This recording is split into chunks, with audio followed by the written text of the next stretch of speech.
From food truck to forever, a story of love, growth, and self-discovery. Part 1, The Beginning. Marcus Johnson had always been different from the other kids in his neighborhood. While his friends dreamed of becoming professional athletes or musicians, Marcus's passion was in the kitchen. By age 10, he was experimenting with his mother's recipes, adding his own twists to family classics. By 16, he had transformed these recipes into something uniquely his own, flavors that reminded him of home but with innovations that made them exciting and new. Growing up in the east side of the city hadn't been easy. His father, Darnell Johnson, drifted in and out of their lives like a seasonal storm, leaving Marcus's mother, Evelyn, to raise 3 children largely on her own. When Marcus was 15, Evelyn was diagnosed with an aggressive form of cancer. He stepped up, cooking all the family meals while his mother underwent treatment. It was during those difficult months that Marcus discovered cooking wasn't just something he enjoyed, it was his lifeline, his way of contributing, his art. During his junior year of high school, after Evelyn passed away, Marcus scraped together $3,500 from odd jobs, mowing lawns, helping at the local barbershop, and working weekend shifts at the grocery store. He used this money to buy a beat-up food truck from Mr. Wilson, an old family friend who was retiring. The truck needed work, the grill was temperamental, the refrigeration barely adequate, but it was his. He named it Soul Fusion, and painted it himself, midnight blue with gold lettering. His first weekend out, parked at a community festival, Marcus sold just enough to cover his costs. But he didn't give up.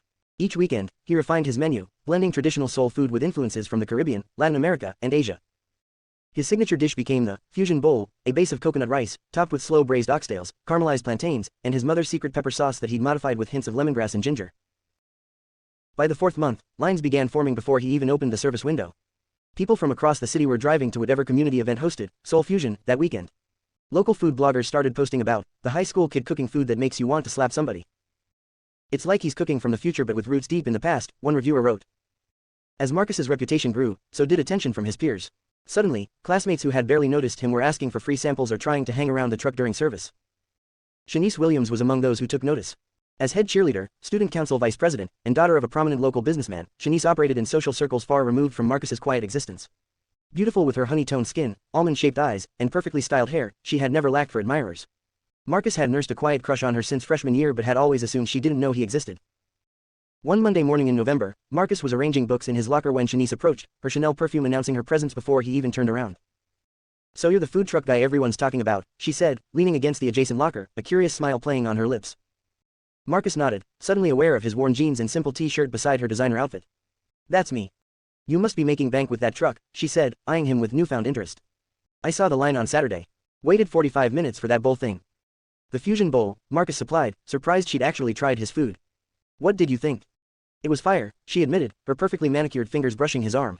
"My dad owns restaurants downtown, and even he was impressed when I brought him some. Said you had innate talent, or whatever." Marcus felt a surge of pride. Donald Williams owned 3 upscale establishments and was something of a local celebrity in the restaurant scene. His approval, even secondhand, meant something. "It's not bad," Marcus finally said about the money, not wanting to seem too eager. "But most of it goes back into the business. I'm saving for better equipment, maybe a second truck someday." "Business?" Shanice laughed, but her eyes sparkled with interest. "That's what you're calling it? Most guys our age are just trying to buy Jordans or save for prom." "I've always been kind of different," Marcus said with a shrug. "Different is good," Shanice replied, her voice dropping to a more intimate tone. "Maybe you can show me your truck sometime. Give me the VIP tour." Before Marcus could respond, the bell rang. Shanice pushed herself off the locker with graceful ease. "Sit with me at lunch?" she asked, though it sounded more like a command than a question. Marcus nodded, trying to contain his surprise and excitement. That lunch period became the first of many they spent together. By Friday, rumors were flying through the school about the unlikely couple, the quiet food truck entrepreneur and the social queen. When Shanice kissed Marcus by his locker before 7th period, the rumors solidified into fact. That weekend, Shanice showed up at the food truck, not to order, but to help. She had a natural charm with customers and a sharp eye for opportunity. "You should be taking pictures of every dish," she told him while arranging trays of his Caribbean spiced wings. "Post them online with hashtags. My dad says social media is free advertising." With Shanice's social media savvy and Marcus's culinary talent, Soul Fusion grew from local phenomenon to regional attraction. She created Instagram and TikTok accounts that quickly gained followers, particularly after a video of customers' reactions to their first bite of the Fusion Bowl went viral. For Marcus, those early months with Shanice felt like a dream. He had both his passion project and the girl everyone wanted. When he'd drive her home in the evenings, her hand casually resting on his thigh, he'd marvel at how quickly life could change. His younger siblings, the twins Jamal and Jasmine, teased him relentlessly about his princess girlfriend, but he could tell they were impressed. "She's using you," his Aunt Patricia warned one evening when she caught him buying Shanice an expensive necklace for their 3-month anniversary. "Girls like that don't date boys like you unless they're getting something out of it." Marcus bristled at the suggestion. "She helps with the truck. She's supporting my dream." His aunt shook her head. "Just be careful with your heart, nephew. And your wallet." But Marcus was 17, successful beyond his years, and in love. Caution was the furthest thing from his mind. Part 2. The Unraveling. Senior year brought a new set of challenges and decisions. While most of his classmates stressed over college applications and scholarship essays, Marcus divided his time between maintaining his grades, running the food truck, and plotting his post-graduation expansion. After months of research and saving, Marcus had developed a clear business plan, transitioned from the food truck to a small restaurant space by the end of the summer after graduation. He'd identified 3 potential locations, all within their community, where rent would be manageable while he built up a permanent clientele. Shanice, meanwhile, had been accepted early to Westfield University, a prestigious school 3 states away known for its business program and social connections. Her father was an alumnus and had made a substantial donation to ensure her place. "You should apply," she told Marcus one afternoon as they sat in her luxury sedan, a gift from her parents for her early acceptance. "They have a hospitality program. We could room together off campus." Marcus looked up from the tablet where he'd been reviewing potential restaurant spaces. "I'm not sure that's my path," he said carefully. "I've already got regular customers, 5-star reviews online. Some people drive an hour just to eat my food. I want to build on that momentum." Shanice lowered her phone, her expression shifting from casual to concerned. "Wait, you're still on that food thing? I thought that was just to make some extra cash before college." "It's what I want to do," Marcus explained, trying to hide his hurt at her dismissal of his passion. "It's what I'm good at." "But you can't seriously think that's enough for our future, right?" She emphasized the "are" in a way that made Marcus uneasy. "My dad says the restaurant business is brutal. Most fail in the first year." "Mine won't," Marcus said with the quiet confidence that had always been his hallmark. Shanice studied him for a long moment before reaching over to stroke his cheek. "Baby, I'm just looking out for you. For us. College is where you make connections, build a network. Without that, you're just another guy with a food truck." The conversation ended there, but it marked a subtle shift in their relationship. Shanice began questioning Marcus's ambitions more frequently, especially when they conflicted with her vision of their future together.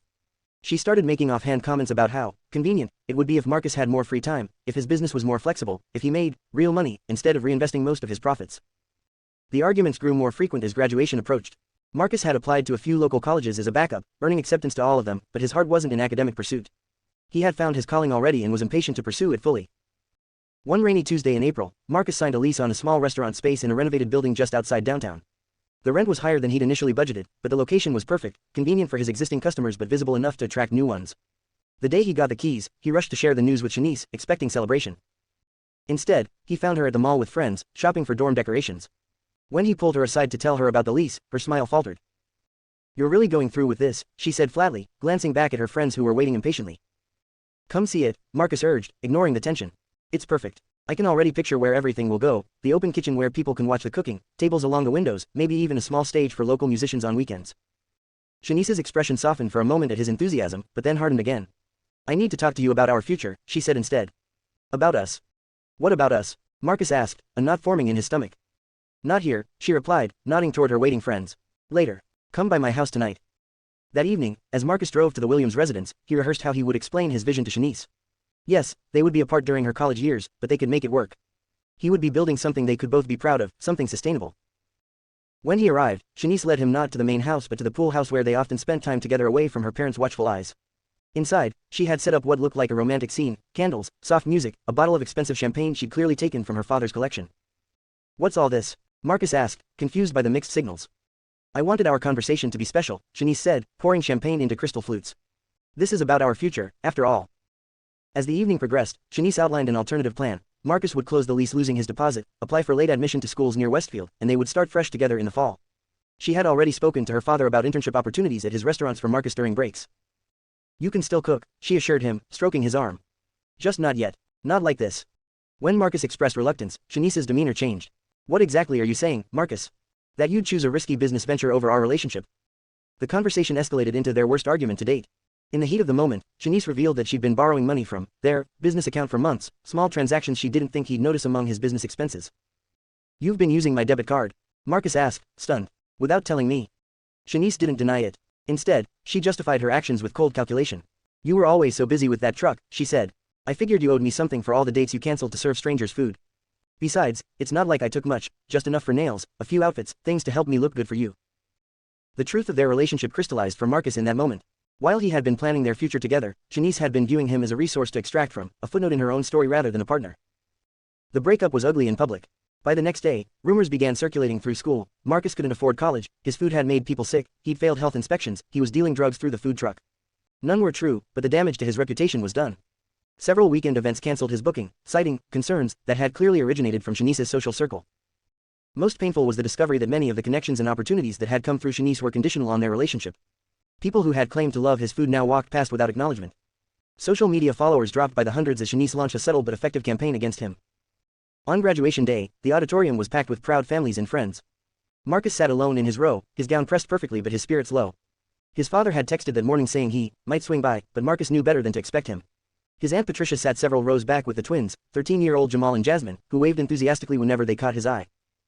When Marcus's name was called to receive his diploma, there was a smattering of applause rather than the roar that had greeted Shanice minutes earlier. As he crossed the stage, he caught sight of Mr. Garcia, his former economics teacher, who gave him a thumbs up and a genuine smile. It was a small gesture, but it reminded Marcus that not everyone's opinion had been swayed by gossip. After the ceremony, as families gathered for photos and celebrations, Marcus found himself standing awkwardly with the twins and Aunt Patricia. "We're proud of you," his aunt said, her usual criticism absent for once. "Your mama would be too." "Thanks," Marcus replied, his voice thick with emotion. "I wish she was here." "She is," Jasmine said with the simple certainty of a child.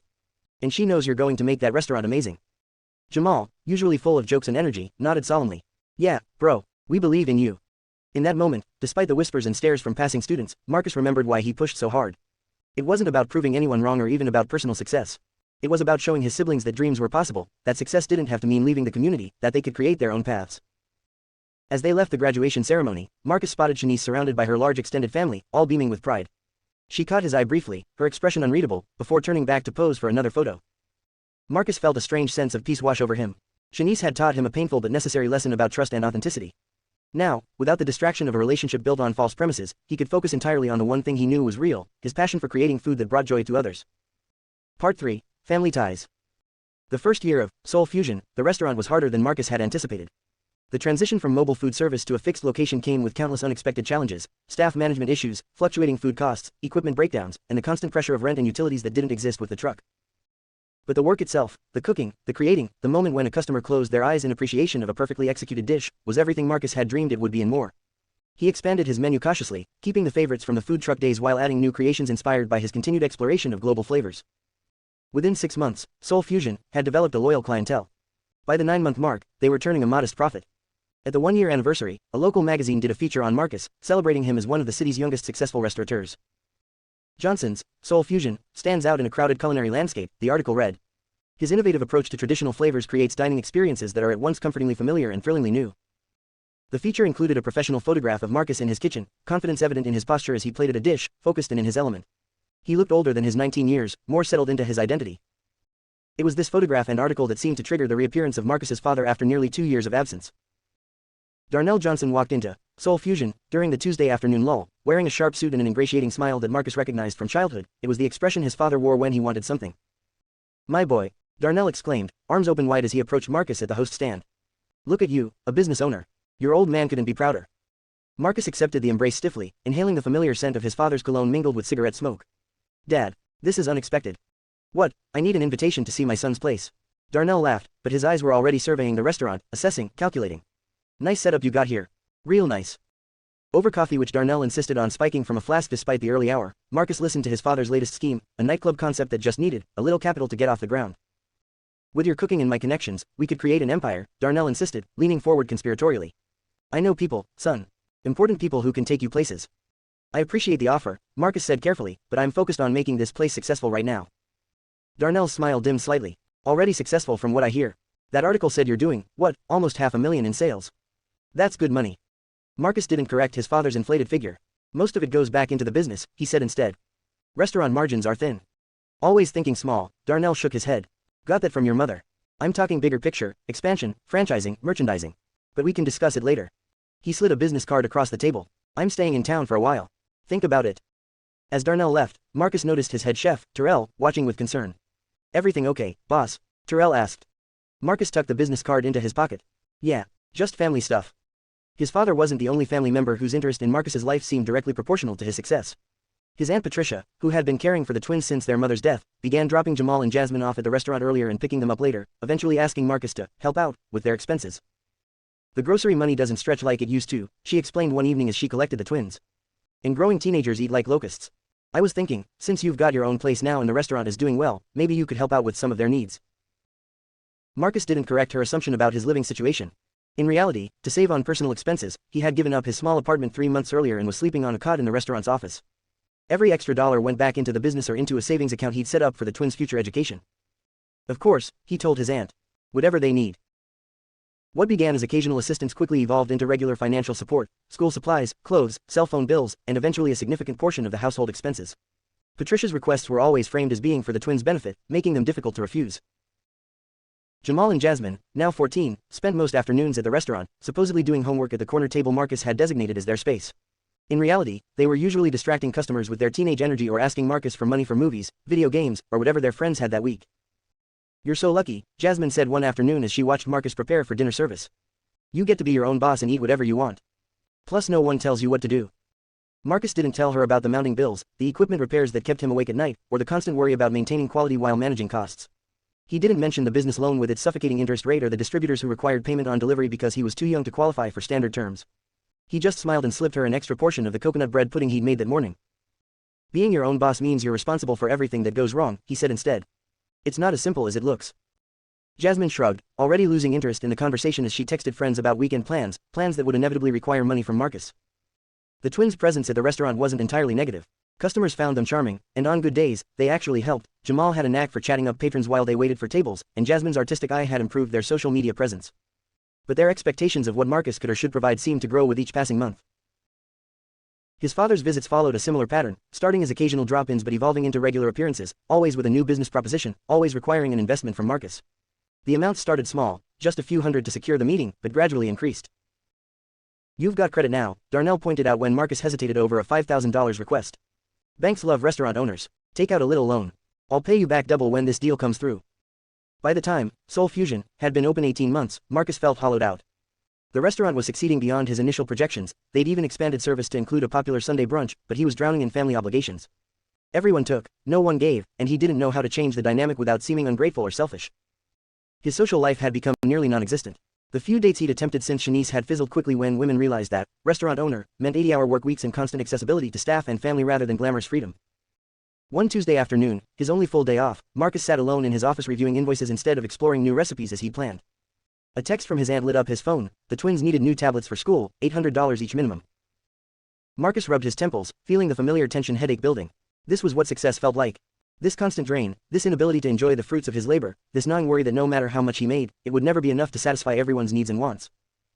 For the first time since opening the restaurant, Marcus allowed himself to wonder if he'd made a mistake. Not with the business, Soul Fusion itself was thriving, but with his approach to family, to boundaries, to his own needs. He had become an ATM rather than a person, a resource rather than a brother or son or nephew. The realization was both painful and clarifying. Something needed to change, but Marcus wasn't sure he had the strength to initiate that change alone. Part 4. The Jeweler. The call from the East Side Arts Collective came on a Wednesday morning as Marcus was preparing for a busy lunch service. They were organizing a showcase of local artists and entrepreneurs and wanted Soul Fusion to handle the catering. "It's a great networking opportunity," the coordinator explained. "Plus the woman organizing it specifically requested you. Said she's a fan of your food." Marcus was about to decline. Additional catering on top of regular service would strain his already limited resources, when something made him pause. Maybe this was exactly what he needed, a chance to connect with people outside his usual circles, to remember why he'd started cooking in the first place. "Send over the details," he said. "I'll make it work." 2 days later, Zora Hughes walked into Soul Fusion for their planning meeting. With her long locks adorned with small gold beads and skin the color of dark cocoa, she commanded attention without seeming to try. She wore a simple white linen dress, but Marcus immediately noticed the unique jewelry, a hammered gold cuff on one wrist, intricate silver rings on several fingers, and earrings that appeared to be her own design, abstract shapes that caught the light as she moved. "Marcus Johnson?" she asked, extending her hand. Her handshake was firm, confident. "I'm Zora Hughes from the collective. Thanks for agreeing to meet." "Of course," Marcus replied, leading her to a corner table. "I've heard good things about the showcase." "I hope we can live up to the hype," Zora said with a small smile. "It's my first time coordinating something of this scale." As she settled into her chair, Zora looked around the restaurant with evident appreciation. "I love what you've done with the space," she said. "It feels like home but special at the same time. That's rare." For the first time in months, Marcus felt seen, not as a provider or a problem solver, but as a creator. "That's exactly what I was going for," he admitted. "Comfortable enough for regular visits but special enough for celebrations." Their planning meeting extended well beyond the scheduled hour as they discovered shared visions for how food and art could transform community spaces. Zora, as it turned out, was a jeweler who specialized in modern interpretations of traditional African designs. "I believe in honoring heritage while creating something new," she explained, unconsciously echoing Marcus's own philosophy about food. "Each piece tells a story of where we've been and where we're going." By the end of their meeting, Marcus had agreed not only to cater the main event but also to host a pre-showcase dinner for the featured artists at Soul Fusion. It would mean extra work and expenses, but somehow, he couldn't bring himself to care about the practical considerations. The jewelry showcase was more successful than either of them had anticipated. Marcus created a menu that complemented the artistic theme, dishes that were visually striking as well as delicious, plated with the same attention to detail that Zora brought to her craft. Attendees moved between viewing the art, sampling the food, and engaging in the kind of meaningful conversations that both Marcus and Zora had hoped for. "We make a good team," Zora said as they watched the last guests depart, the evening having extended well beyond its scheduled end. "We do," Marcus agreed, surprised by how natural their collaboration had felt. That night marked the beginning of a friendship that would reshape Marcus's understanding of professional partnerships and personal connections. Unlike Shanice, who had viewed Marcus's success as a reflection on herself, or his family, who saw it primarily as a resource to tap, Zora appreciated his work on its own merits while offering her own distinct contributions. Their creative partnership developed organically. Zora's pieces, modern takes on traditional designs, complemented the aesthetic of soul fusion. They began cross-promoting, her jewelry displayed in his restaurant, his catering at her events. "You should consider a small retail space within the restaurant," Zora suggested one evening as they closed up after a private event. "Nothing elaborate, just a display case near the entrance. My pieces would add to your atmosphere, and your customers are exactly the type of people who appreciate handcrafted work." The idea was implemented within the month, proving beneficial for both businesses. Diners who came for the food often left with a piece of jewelry. Clients who visited Zora's studio frequently made reservations at Soul Fusion. Beyond their professional collaboration, a genuine friendship blossomed. Unlike everyone else in his life, Zora never asked Marcus for anything except his opinion and occasionally his company. "You work too much," she told him one evening as they closed up the restaurant, concern evident in her voice. "When's the last time you did something just for fun?" Marcus couldn't remember. Between managing the restaurant and supporting his family, leisure had become a foreign concept. Zora insisted they remedy this immediately, dragging him to a late-night art exhibition where they laughed about installations neither of them understood. "See," she said as they walked back to their cars afterward. "Life exists outside those restaurant walls." Over the next few months, they fell into a comfortable routine. Sunday mornings were for farmers markets where Marcus sourced ingredients and Zora found unusual materials. Tuesdays, when both their businesses were closed, they explored different neighborhoods or tested recipes in Marcus's kitchen. What Marcus appreciated most about these outings was how effortless they felt. With Zora, there were no ulterior motives, no hidden agendas, no calculations about who owed whom. They simply enjoyed each other's company and the shared experience of building something meaningful in a world that often undervalued creativity. Their friendship provided Marcus with something he hadn't realized he was missing: perspective. Through Zora's eyes, he began to see his relationship with his family more clearly, the patterns of taking without giving, the emotional manipulation, the unsustainable expectations. "Tell me again why you're paying your aunt's car note," Zora asked one Tuesday as they prepared lunch in Marcus's kitchen. It was a simple question, her tone curious rather than judgmental, but it froze Marcus in place.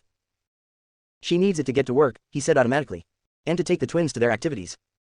"And before you started paying it?" Zora pressed gently. "Did she not work or take the twins' places?" The question lingered between them, illuminating a truth Marcus had been avoiding. His financial support hadn't enabled new opportunities for his family, it had simply relieved them of responsibilities they'd previously managed on their own. Neither acknowledged the softening of their friendship into something warmer. Marcus, still scarred from Shanice's betrayal, told himself Zora was just a good business connection. Zora, watching Marcus struggle with his family's demands, kept her growing feelings carefully guarded. But there were moments, a lingering glance, a touch that lasted slightly too long, laughter that faded into comfortable silence, that hinted at deeper currents beneath their professional partnership. "You're the only person who sees me," Marcus said one evening after a particularly successful event they'd collaborated on. "Not what I can provide or what I represent. Just me." Zora's smile was soft, understanding. "That's what friends are for," she replied, though something in her eyes suggested she might have chosen different words under different circumstances. Chapter 5. The Moment of Truth. The evening after her blunt assessment of his family situation, Zora's words continued to echo in Marcus's mind. "They're treating you like an ATM. That's not love." He found himself distracted during dinner service, nearly burning a batch of his signature caramelized plantains, something that hadn't happened since his first weeks as a chef. "You good, boss?" Terrell asked, eyebrow raised as he rescued the plantains from impending disaster. "Yeah," Marcus replied automatically, then hesitated. "Actually, no. I've got some personal stuff I need to figure out." Terrell nodded knowingly. "Family again? Is it that obvious?" "Only to those of us who've watched you take calls during rush and then come back looking like you lost your best knife," Terrell said. "Whatever it is, handle it. We got this tonight." Marcus appreciated the vote of confidence, but he wasn't ready to confront his family just yet. Instead, he threw himself into work, perfecting dishes for the new location's menu and finalizing design elements with the contractor. 3 days later, he received a text from Jasmine: "Need $300 for school trip by tomorrow. Aunt P says you'll drop it off tonight. Not, can you help with? Or, would it be possible? But a statement of expectation. No please, no thank you. Just another withdrawal from the bank of Marcus." He stared at the message for a long time before responding, "Can't tonight. Working late." The barrage of texts that followed, from Jasmine, then Aunt Patricia, and finally his father, confirmed everything Zora had said. None asked about his well-being or offered to come to him. All expressed variations of disappointment that he would let family down over just money. That night, as he locked up the restaurant alone, Marcus made a decision. He would help his siblings, they were still kids, after all, but the adults in his family needed to stand on their own feet. The next morning, he called a family meeting at his apartment for the following Sunday. "What's this about?" his aunt asked when she arrived with the twins, his father trailing behind them. "We need to talk about expectations," Marcus said, gesturing for everyone to sit. "About what I can and can't do for you all." What followed was the most difficult conversation of Marcus's life. He outlined clear boundaries. He would continue supporting the twins' education and essential needs, but his aunt and father needed to find their own sources of income. He offered job opportunities at the restaurant for both of them, which they declined with barely disguised outrage. "After everything I've done for you," his aunt said, voice trembling with anger. "Taking in you and the twins when your mother died." "And I'll always be grateful," Marcus interrupted. "But that was 7 years ago, Aunt Patricia. I was 15 then. I'm 21 now, running a business, trying to build something sustainable." "Something that's making you forget where you came from," his father accused. "Getting too big for your britches."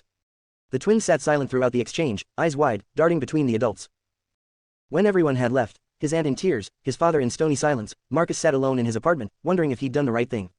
The silence of his phone, usually buzzing with family demands, felt both liberating and terrifying. That evening, he called Zora. "I did it," he said when she answered. "Set boundaries with the family." "How did it go?" "About as well as a grease fire," he admitted. "But it needed to happen." "I'm proud of you," she said simply. Something in her tone, warmth, admiration, understanding, made Marcus's heart skip. For the first time, he allowed himself to acknowledge what he'd been feeling for months. Zora wasn't just a friend or business partner. She was someone he was falling for, deeply and irrevocably. But the timing felt wrong. His family situation was in flux, the new restaurant location required his attention, and he wasn't sure he was ready to risk their friendship on feelings that might not be reciprocated. "Want company?" Zora asked, breaking into his thoughts. "I could bring over that documentary about the sushi master we've been talking about watching." "That would be perfect," Marcus said, relieved to postpone any romantic revelations. Chapter 6, Cautious Hearts. The following weeks brought significant changes to Marcus's life.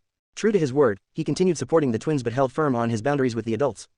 His aunt and father gradually adjusted, finding work and becoming less dependent, though the relationship remained strained. Meanwhile, the new restaurant location was moving forward on schedule. Marcus spent long hours at the construction site, working closely with contractors and designers to ensure every detail matched his vision. Through it all, his friendship with Zora deepened. They still maintained their Sunday market traditions and Tuesday explorations, but now they also messaged throughout the day, sharing amusing customer stories, seeking advice on business decisions, or simply checking in. Despite the growing closeness, neither addressed the subtle shift in their relationship. There were moments, a lingering touch when Zora adjusted Marcus's tie before a press interview, the way his eyes followed her across a room during events they collaborated on, that suggested deeper feelings, but both retreated to the safety of friendship whenever such moments arose. "You should ask her out," Terrell advised one afternoon as they tested recipes for the new location. "For real, not just these, hanging out, situations you two do." "It's complicated," Marcus hedged, focusing intently on the sauce he was reducing. "Only because you're making it complicated," Terrell countered. "That woman looks at you like you're one of your own desserts."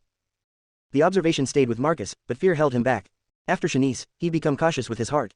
And Zora was different from anyone he'd known, fiercely independent, deeply thoughtful, and compromising in her principles. What if he misread the situation? What if romance ruined the most meaningful friendship he'd ever had? His hesitation wasn't helped by his limited dating experiences since opening the restaurant. There had been a few attempts, all disasters in their own way. There was Kendra, a regular customer who'd slipped Marcus her number after months of flirtatious banter.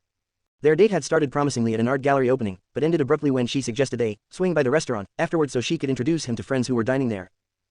"I know you don't mind," she'd said, waving away his reluctance. "It's your place, after all." What should have been an evening getting to know each other had devolved into Marcus essentially working, greeting customers, checking on kitchen operations, explaining menu items to Kendra's impressed friends. By the time they left, Marcus felt drained rather than energized, and Kendra seemed disappointed that he declined her invitation to continue the night elsewhere. Then there was Aisha, the sister of one of his suppliers, who seemed genuinely interested in Marcus rather than his restaurant. Their first date had been comfortable, with easy conversation over drinks at a jazz bar. But when Marcus mentioned he needed to end the evening early to prepare for a major catering event the next day, Aisha's expression had soured. "So that's how it's going to be?" she'd asked. "Work always comes first." "Not always," Marcus had tried to explain. "But right now, with the expansion." "My ex was like that," she'd interrupted. "Always some reason why his career took precedence. I don't think I want to go down that road again." The third dating disaster had been Michael, a charming pharmaceutical representative who seemed understanding about Marcus's schedule, until he wasn't. After 4 dates spaced over 2 months due to Marcus's commitments, Michael had ended things with a text: "You're amazing but I need someone who's actually available." These experiences had reinforced Marcus's fears about pursuing anything with Zora. Their current arrangement worked. Why risk it? The decision was temporarily taken out of his hands when Zora announced she'd been selected for a prestigious jewelry exhibition in Atlanta. She would be gone for 3 weeks, the longest they'd been apart since meeting. "It's a huge opportunity," she explained over dinner at Marcus's apartment the evening before her departure. "The exposure alone could transform my business." "I'm thrilled for you," Marcus said sincerely, even as he calculated how empty those 3 weeks would feel. You deserve this recognition. Their goodbye the next morning was awkward, neither quite knowing how to navigate a separation that felt weightier than it should between just friends. They settled on a quick hug that lingered just long enough to feel significant before Zora pulled away.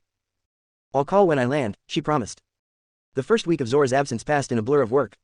Marcus threw himself into preparations for the new location's opening, working 16-hour days that left little time for reflection. The second week was harder. He found himself reaching for his phone to share observations with Zora, only to remember the time difference or her busy exhibition schedule. Their calls, while warm, felt constrained by distance and competing commitments. By the third week, Marcus had come to a realization: he missed Zora with an intensity that couldn't be explained by friendship alone. He missed her laughter, her challenging questions, the way she saw beauty in overlooked details. He missed the feeling of possibility that surrounded her, the sense that together they could create something meaningful beyond their individual pursuits. On the day of Zora's return, Marcus planned to meet her at the airport with flowers, a simple gesture to welcome her home while he sorted through his feelings. But a kitchen emergency at the restaurant forced him to send Terrell instead with an apologetic note. When Zora finally walked into Soul Fusion, that evening after closing, Marcus was elbow-deep in paperwork, finalizing the staffing schedule for the new location. He looked up to find her watching him with an unreadable expression. "Welcome back," he said, standing so quickly he knocked over his chair. "I'm sorry about the airport." "It's fine," she assured him. Terrell explained. The flowers were beautiful. An awkward silence fell between them, unusual in their typically easy rapport. "How was Atlanta?" Marcus asked finally. "Good. Productive." Zora hesitated. "I actually have news." Something in her tone made Marcus's stomach tighten with apprehension. "I've been offered a spot in a designer collective in Atlanta," she continued. "A permanent storefront in a high-end shopping district, shared marketing, built-in clientele." "That's incredible," Marcus said automatically, even as his mind raced to process the implications. "When would you start?" "That's the thing," Zora said, not quite meeting his eyes. "They want me to relocate within the month. I'd need to close my studio here, find a place there." "I see," Marcus said, his voice carefully neutral despite the sinking feeling in his chest. "It sounds like an amazing opportunity." "It is," Zora agreed. "But I told them I need time to think about it." Hope flickered briefly in Marcus until she added, "I wanted to talk to you about possibly maintaining our business relationship long distance. The retail display here has been successful for both of us, and we could continue cross-promotion online." Business relationship. The words felt like a cold splash of water. All this time, had that been all it was to her? "Of course," Marcus heard himself say. "We can figure something out." The conversation that followed was stilted, focused entirely on practical arrangements rather than the emotions churning beneath the surface. When Zora left, promising to let him know her decision soon, Marcus remained at his desk, staring at the door long after it closed behind her. Chapter 7. The First Disaster Date. 3 days after Zora's return, Marcus still hadn't sorted through his feelings about her potential move. He vacillated between supportive friend, "She deserves this opportunity," and wounded almost lover, "Why doesn't she consider what we might have here?" Terrell, tired of Marcus's distraction in the kitchen, finally confronted him during prep. "Just tell her how you feel," he advised bluntly. "Either she feels the same and stays, or she doesn't and goes. Either way, you'll know." "It's not that simple," Marcus argued. "I don't want her to stay for me if Atlanta is better for her career." "That's not fair." "What's not fair is making decisions without all the information," Terrell countered. "She deserves to know where you stand before deciding." Before Marcus could respond, his phone chimed with a text from Zora, "Need to talk." "Dinner tonight." Hard racing, Marcus agreed to meet at a neutral location, a new restaurant across town that neither had visited before. If this conversation was going where he thought it might, he didn't want it associated with either of their usual haunts. As the day progressed, Marcus's nerves intensified. By closing time, he was a mess of uncertainty and anticipation. He showered and changed at the restaurant, selecting a simple but elegant outfit that Zora had once complimented. The restaurant she'd chosen was upscale but comfortable, with warm lighting and well-spaced tables that offered privacy without isolation. Marcus arrived first, securing a corner table where they could talk without interruption. When Zora entered, his breath caught. She wore a deep burgundy dress that complemented her skin tone perfectly, her locks arranged in an intricate updo. Around her neck was a delicate gold necklace, one of her own designs that Marcus had particularly admired. "You look amazing," he said as she sat across from him. "Thanks," she replied with a small smile that didn't quite reach her eyes. "So do you." They ordered drinks and appetizers, making stilted small talk about the menu until their wine arrived. As the waiter departed, Zora took a deep breath. "I've been thinking about the Atlanta offer," she began. Before she could continue, a boisterous group was seated at the adjacent table, a celebration of some kind that immediately disrupted the intimate atmosphere Marcus and Zora had hoped for. "Maybe we should ask to move," Marcus suggested, leaning forward to be heard over the laughter. Zora nodded, but as Marcus signaled for the waiter, a familiar voice cut through the noise. "Marcus. Marcus Johnson." Turning, Marcus found himself staring into the face of Shanice Williams, as beautiful as ever and clearly surprised to see him. "It is you," she exclaimed, rising from her seat at the celebratory table. "I thought I recognized that profile. How are you?" Marcus stood automatically, years of ingrained politeness overriding his desire to avoid this exact situation. "I'm good," he said tersely. "Just having dinner." Shanice's gaze shifted to Zora, assessment in her eyes. "Oh, I see. I didn't mean to interrupt your date." "It's fine," Marcus said, though it absolutely wasn't. "Congratulations on whatever you're celebrating." My engagement, actually, Shanice said with manufactured modesty, flashing an ostentatious diamond ring. Bradley's family owns half the commercial real estate downtown. We met at Westfield. Before Marcus could respond, Shanice turned to Zora with exaggerated friendliness. I'm Shanice, Marcus's high school sweetheart. We were quite the power couple back then, weren't we, Marcus? Zora extended her hand with cool composure. Zora Hughes. Congratulations on your engagement. Thanks. You know, Marcus and I had such plans before he decided to stay here with that food truck business. Shanice laughed lightly. But it seems to have worked out for him after all. I heard about the second location, very impressive. The interaction continued for several excruciating minutes, with Shanice reminiscing about their relationship while subtly undermining Marcus's choices and achievements. By the time she returned to her table, the intimate atmosphere Marcus and Zora had hoped for was thoroughly shattered. So that was Shanice, Zora said once they were alone again. Her tone was neutral, but Marcus could sense her discomfort. Yeah, he sighed. Not how I planned to introduce you to that chapter of my life. She seems. Zora paused, searching for the right word. Intense. Marcus nodded, unsure how to transition back to their original conversation. Before he could find the words, the waiter appeared to take their dinner orders, and the moment slipped away. The remainder of the meal passed in awkward conversation about safe topics, the food, Zora's exhibition, the new restaurant's progress. Neither broached the subject of the Atlanta offer again. As they waited for the check, another disaster struck. Zora's phone rang with a call she couldn't ignore, an emergency with her studio's security system. I have to go, she said apologetically. The alarm company is calling the police if I'm not there in 30 minutes. Of course, Marcus said, disappointed but understanding. Let me at least walk you to your car. Outside, as they prepared to part ways, Zora hesitated. About Atlanta. We'll talk tomorrow, Marcus assured her. Go deal with your studio. She nodded, looking relieved and frustrated in equal measure. Tomorrow, then. Marcus watched her drive away, the evening's conversation unfinished, his own feelings still unspoken. Chapter 8. The second disaster date. The studio alarm incident turned out to be a false alarm, but it set off a chain reaction of scheduling conflicts that prevented Marcus and Zora from having their important conversation. Between final inspections at the new restaurant location and a rush commission Zora received from a local art collector, 5 days passed with only brief texts and one hurried coffee meeting. Finally, they managed to coordinate another dinner, this time at Marcus's apartment where they could ensure privacy. Marcus spent the afternoon preparing, not just the meal but also what he wanted to say. He had decided Terrell was right. Zora deserved to know how he felt before making her decision about Atlanta. The menu was deliberate, dishes from their shared experiences over the past year. The soup they'd first collaborated on for an event, the spice blend she'd helped him perfect one Sunday morning at the market, the dessert that had made her close her eyes in appreciation during a tasting session. Each element was carefully prepared, the table thoughtfully set with candles and fresh flowers. Marcus was just putting the finishing touches on the appetizer when his doorbell rang. Zora stood in the hallway, stunning in a simple blue dress, holding a bottle of wine and wearing a tentative smile. I hope I'm not too early. Perfect timing, Marcus assured her, taking the wine and ushering her inside. The evening began well. They fell into their familiar rhythm, Zora examining his cookbook collection while Marcus finished plating the appetizers, their conversation flowing naturally despite the underlying tension of unspoken feelings. They had just sat down to eat when Marcus's phone rang. It was Jasmine, her voice tight with panic. Marcus, it's Dad, she said without preamble. He's in the hospital. They're saying it might be his heart. The world seemed to tilt. For all his frustrations with his father, the thought of losing him was unbearable. Which hospital? He asked, already reaching for his keys. Memorial, Jasmine replied. Jamal and I are on our way with Aunt Patricia. I'll meet you there, Marcus promised, ending the call. He turned to Zora, apology in his eyes. My dad's in the hospital. I have to go. Of course, she said immediately. Do you want me to come with you? The offer touched him deeply, but Marcus shook his head. Family drama can get intense. Rain check. Absolutely, Zora assured him. Go. I'll lock up. The hospital visit proved both alarming and frustrating.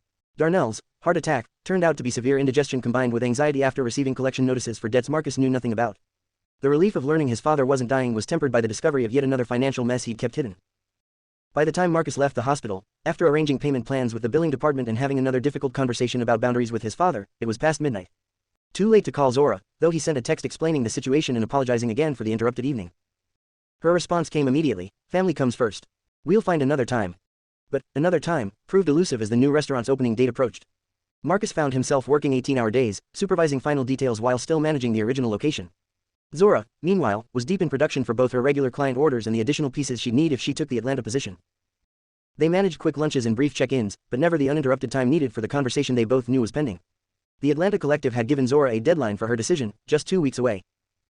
In a desperate attempt to create space for them to talk, Marcus cleared his schedule for an entire afternoon, arranging for Terrell to handle both restaurants so he could focus entirely on Zora. He planned a picnic in the botanical gardens, a place they both loved but rarely had time to visit properly. The day dawned perfect, clear skies, gentle breeze, ideal temperature. Marcus packed the basket with care, fresh fruit, artisanal cheeses, the crusty bread Zora favored, chilled wine, and his own preserves that she particularly enjoyed. They met at the garden entrance, both visibly relieved to have this time together away from their respective work demands. This was a brilliant idea, Zora said as they found a secluded spot beneath flowering trees. I can't remember the last time I was here without rushing through on my way somewhere else. We both needed the break, Marcus agreed, spreading the blanket and unpacking their feast. The setting was idyllic, the food delicious, the conversation easy. As they finished eating and sat sipping wine, Marcus gathered his courage. Zora, about Atlanta. Before he could continue, the skies opened without warning. What had been a perfect day transformed into a deluge that soaked them within seconds. They grabbed the picnic supplies and ran for shelter, laughing despite the ruined afternoon. By the time they reached the garden's visitor center, they were drenched, the carefully prepared food destroyed, the moment for serious conversation washed away like the pathways beneath the sudden storm. The universe is conspiring against us, Marcus joked as they stood dripping in the entryway. Beginning to seem that way, Zora agreed, wringing water from her locks. They parted with promises to reschedule, both aware that time was running short for decisions that couldn't be postponed indefinitely. Chapter 9. The Breaking Point. The new, Seoul Fusion, location opened to considerable fanfare. Local media covered the event extensively, highlighting Marcus's youth, his community connections, and his determination to expand while maintaining quality and authenticity. The launch was a success by any measure, the restaurant was booked solid for the first month, reviews were glowing, and the expanded menu offerings were well received. But Marcus found himself unable to fully appreciate the achievement. Zora had attended the opening night celebration, of course, but their interaction had been brief, constrained by his host duties in the presence of reporters and VIP guests. 2 days after the opening, as Marcus was reviewing the initial performance metrics with his management team, he received a text from Zora. "I've decided to accept the Atlanta offer. Can we talk?" The message hit like a physical blow. She had decided, without hearing what he had to say, without giving them a chance to explore what might be possible. He responded immediately, "When?" Her reply came quickly, "Tonight. My studio, 8 p.m. Marcus confirmed, then spent the remainder of the day in a fog of disappointment and self-recrimination. He should have made time sooner. He should have been clearer about his feelings. He should have prioritized their conversation over the countless other demands that had seemed so urgent. At precisely 8 p.m., Marcus arrived at Zora's studio, a converted industrial space where she created her jewelry pieces and occasionally hosted small exhibitions. The familiar environment, filled with her tools, materials, and completed works, felt different tonight, already emptier somehow, as if she had begun the process of leaving. Zora greeted him with a hug that lingered just long enough to kindle hope before she stepped back, gesturing toward a small seating area where she had set out wine and a simple cheese plate. "Congratulations again on the opening," she said as they settled into the comfortable chairs. "It was magnificent." "Thanks," Marcus replied, accepting a glass of wine. "It went better than expected, honestly." They fell into easy conversation about the restaurant's first days, the positive reviews, the few minor issues that had arisen. It felt normal, comfortable, exactly like dozens of evenings they'd spent together discussing their respective businesses. But underlying the familiar rhythm was a current of tension, of words unsaid and time running out. Finally, after they'd exhausted the safe topics, Zora set down her wine glass. "So," she said, her voice steady but soft. "Atlanta." "Atlanta," Marcus repeated, feeling suddenly tongue-tied despite all the speeches he'd rehearsed. "The collective wants me there by the end of the month," Zora continued when Marcus didn't elaborate. "They're offering a 5-year contract, guaranteed minimum sales, and exposure to markets I couldn't reach on my own." "It sounds perfect," Marcus said, meaning it despite the pain it caused him. "You deserve that recognition." Zora studied him for a long moment before asking quietly, "Is that all you have to say?" The directness of the question caught Marcus off guard. "What do you mean?" "I've been waiting," she said, a hint of frustration breaking through her composed exterior. "For weeks, Marcus. Waiting for you to say something, anything, about what my leaving means for us." "I didn't want to stand in your way," Marcus explained, realizing how hollow the word sounded. "This is an amazing opportunity for your career. And that's it. My career is all that matters." "What about?" She stopped herself, shaking her head. "Never mind. I've clearly misread the situation." "No, you haven't," Marcus said quickly, finally finding his voice. I've been trying to tell you how I feel, but everything kept going wrong." Zora leaned forward, her expression guarded but hopeful. "Then tell me now." The moment stretched between them, fraught with possibility. Marcus took a deep breath. "I'm in love with you," he said simply. "Have been for months, probably. But after Shanice, after everything with my family, I was afraid. Afraid of ruining what we have, afraid you didn't feel the same way, afraid of holding you back." Zora's eyes softened, but her response wasn't what he expected. "And you couldn't have said this sooner?" she asked, a mixture of tenderness and exasperation in her voice. "Before I signed a lease in Atlanta. Before I started packing up my studio." "I tried," Marcus said defensively. "The dinner, the picnic. Those were 2 attempts in the past month," Zora pointed out. "We've known each other for over a year, Marcus. We've spent hundreds of hours together. There were so many opportunities before Atlanta was even on the table." She was right, and they both knew it. His hesitation had cost them precious time, perhaps too much. "So where does that leave us?"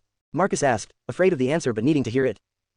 Zora sighed, looking around her studio at the half-packed boxes and partially dismantled workstations. "I don't know," she admitted. "I've committed to the collective. I've signed papers, made promises. I can't just back out because we finally admitted what everyone else has seen for months." The reality of the situation settled between them like a physical presence. They had found each other too late, or rather, had acknowledged their feelings too late. "Long distance," Marcus suggested without much conviction. "With your schedule, and mine in a new city trying to establish myself." Zora shook her head. "That's not fair to either of us." They sat in silence, the possibility they had both sensed for so long slipping away before it could fully form. I leave in 2 weeks, Zora said finally. Let's not waste what time we have left with regrets. It wasn't the resolution Marcus had hoped for, but it was honest, like everything between them had always been. He nodded, accepting the bittersweet reality of loving someone while letting them go. Chapter 10, Full Circle. The weeks following Zora's departure for Atlanta were among the most challenging of Marcus's life. Though they stayed in touch through calls and texts, the distance felt greater than the geographical miles separating them. Each conversation was tinged with what-ifs and the knowledge that they had recognized their feelings too late. Marcus threw himself into work, dividing his time between the 2 restaurant locations and developing new menu items that reflected his evolving culinary vision. The business thrived, but success felt hollow without Zora to share it with. His relationship with his family had also evolved. The boundaries he'd established had initially created tension but ultimately led to healthier interactions. His father had found steady work as a sales representative for a local beverage distributor, a position that utilized his natural charm and people skills. Aunt Patricia had returned to her former job with a new appreciation for financial independence. The twins, now 16, had adjusted to the new normal. They still spent time at Marcus's apartment in the restaurants, but with different expectations. Jasmine had developed an interest in the business side of the culinary world, shadowing Marcus during inventory and accounting sessions. Jamal had discovered a talent for graphic design and had revamped the Soul Fusion website and social media presence. 6 months after Zora left, Marcus received an unexpected call from her. She was returning to the city for a weekend exhibition and wanted to see him. It's been too long, she said, her voice warm through the phone. I miss you. I miss you too, Marcus replied, his heart racing at the prospect of seeing her again. How's Atlanta? Professionally, everything I hoped for, Zora said. Personally, it's been an adjustment. She paused before adding, I've been thinking about us, about what might have been if we'd been braver sooner. The admission hung between them, both tantalizing and painful. They arranged to meet at the original, Soul Fusion, location after closing on Saturday night, the same setting where their friendship had first developed. Marcus spent the day alternating between excitement and anxiety, unsure what this reunion might mean or what he should hope for. When Zora walked through the door that evening, the months apart seemed to vanish. She looked radiant, her success in Atlanta evident in her confident stride and the intricate new jewelry designs she wore. The place looks great, she said, glancing around at the recent renovations Marcus had implemented. Still feels like home. Some things don't change, Marcus replied, leading her to a corner table he'd specially prepared with candles and a bottle of the wine they'd shared during their first planning meeting. As they settled into conversation, the awkwardness that had characterized their last few interactions melted away. They updated each other on their respective businesses, mutual acquaintances, and personal developments. Zora shared stories about the Atlanta art scene, Marcus recounted the twins' latest achievements and his father's surprising success in sales. I'm proud of you, Zora said as they finished their second glass of wine. Setting those boundaries with your family, expanding the business, staying true to your vision, that's all you, Marcus. No one else made that happen. I had help, he acknowledged, holding her gaze. You helped me see what was possible, what I deserved. She smiled, the candlelight catching the gold flecks in her eyes. We were good for each other that way. The past tense stung, but Marcus nodded. We were. A comfortable silence settled between them before Zora reached into her bag and withdrew a small box. I made something for you, she said, sliding it across the table. I've been working on it for months. Marcus opened the box to find a set of cufflinks, intricate gold designs that incorporated elements of the Soul Fusion logo with symbols representing growth and transformation. They're beautiful, he said, genuinely moved by the thoughtfulness of the gift. I wanted you to have something that represented our connection, Zora explained. Something to remember that some relationships change us, even if they don't last in the form we might have wanted. The statement carried a finality that Marcus hadn't expected. So this is closure, he said, not quite a question. Zora reached across the table to take his hand. It's recognition, she corrected gently. Of what we meant to each other, of how we helped each other grow. But also of timing and circumstances and choices. I still love you, Marcus admitted, the words escaping before he could consider their impact. I love you too, Zora replied without hesitation. But love isn't always enough, is it? We both have dreams we're pursuing, lives we're building in different places. It could be enough, Marcus suggested, though without real conviction. If we wanted it to be. Zora squeezed his hand. Maybe someday, she said softly. When our paths are more aligned. When the timing is right. It wasn't what Marcus wanted to hear, but there was wisdom in her words, the same clear-eyed perspective that had drawn him to her from the beginning. They were both still young, still establishing themselves, still discovering who they could become. So we leave the door open? He asked. We leave the door open, she agreed with a smile that held both sadness and hope. They stayed at the restaurant until well past midnight, reminiscing, laughing, occasionally lapsing into comfortable silences. When they finally parted, their embrace lasted longer than strictly necessary, each reluctant to let go of what might have been their last moment together for some time. As Marcus watched Zora drive away, he felt an unexpected sense of peace. Their story wasn't over, merely paused, with the possibility of continuation when the time was right. For now, they would each continue on their separate journeys, carrying the impact of their connection with them. Epilogue. 2 years later. Marcus stood in the kitchen of the third, Soul Fusion, location, surveying the controlled chaos of opening night preparations.